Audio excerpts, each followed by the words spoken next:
You think you can dismiss me like I don't matter? The words echoed, slicing through the thick silence of the courtroom.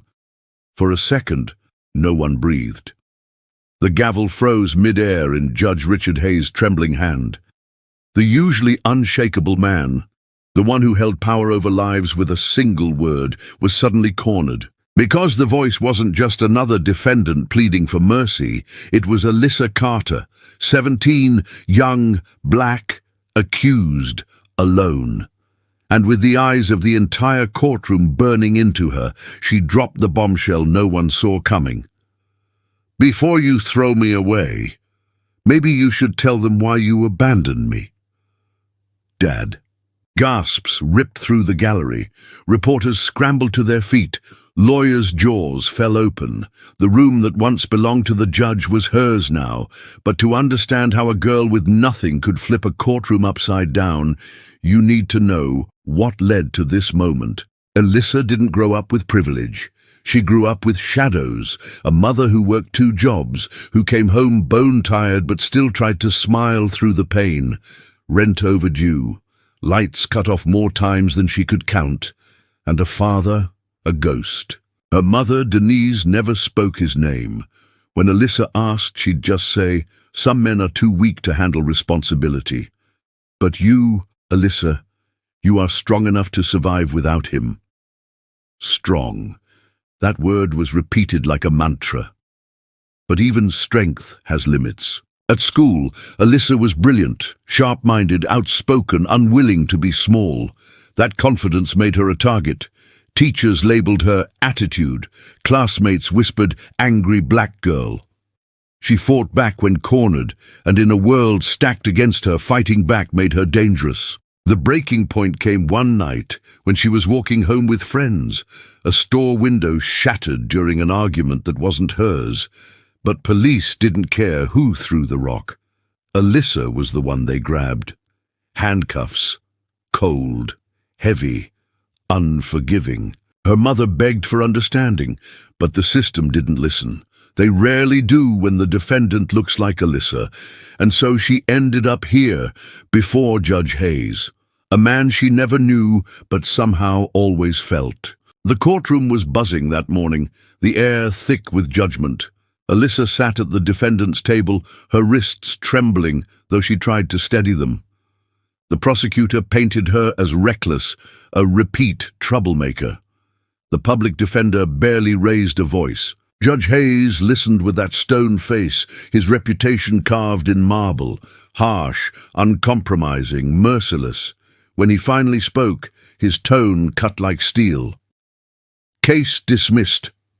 Cold, final, like flicking lint from his robe. The words should have been a relief. No fine, no record, freedom. But Alyssa heard the weight beneath it, dismissal, not just of her case, but of her existence.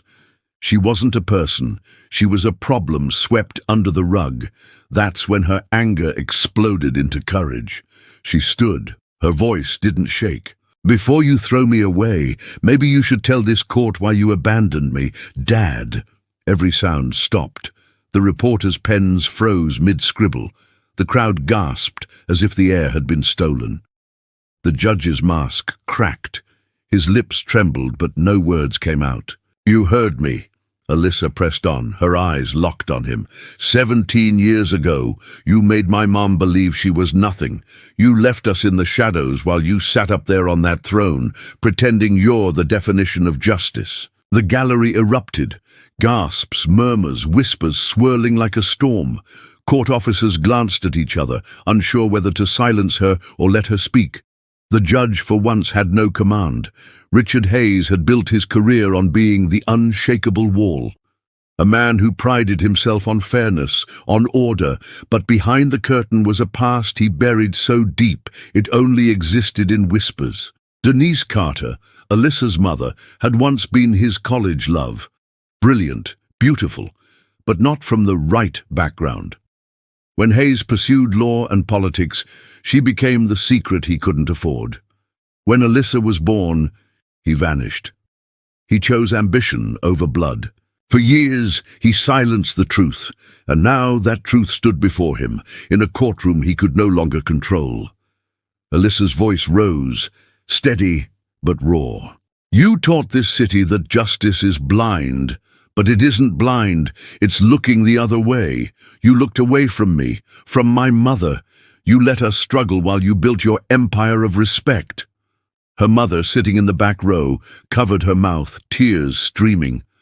Case dismissed, Alyssa repeated, her voice like a blade. You don't dismiss me, not anymore. I'm your daughter, whether you admit it or not. And today, this courtroom sees you for who you really are.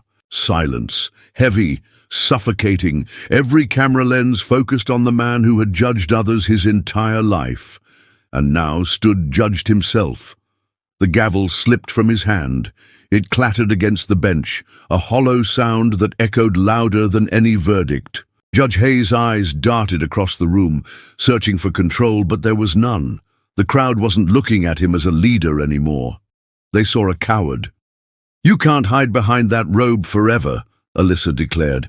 The world deserves to know the truth, and I will never let you dismiss me again. She didn't just win her freedom, she won her voice. She flipped the power. And you, watching this, what would you do if the very person meant to protect you was the one who abandoned you? Would you stay silent, or would you stand like Alyssa, risk everything, shatter the silence and demand to be seen? Share this story, speak the truth, because silence isn't justice, and the moment we refuse to be dismissed is the moment we win.